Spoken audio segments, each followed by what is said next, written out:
Introducció al llibre de Fets. Lluc, qui va escriure l'Evangeli que porta el seu nom, també va escriure Fets dels Apòstols. Als capítols 1 a 12 de Fets es parla especialment de l'activitat de l'apòstol Pere. Als capítols 13 a 28 s'hi relata l'activitat de l'apòstol Pau. Com que Lluc va acompanyar Pau en alguns dels seus viatges, va presenciar successos que ell mateix va descriure.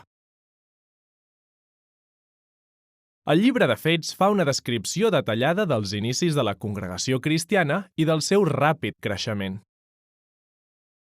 El relat comença al mateix punt on acaba l'Evangeli de Lluc.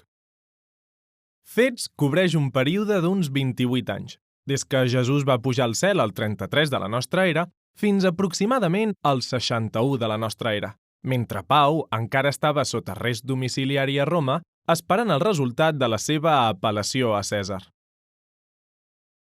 L'Evangeli de Lluc i el llibre de Fets es van escriure amb pocs anys de diferència, i tots dos anaven adreçats a la mateixa persona, Teòfil.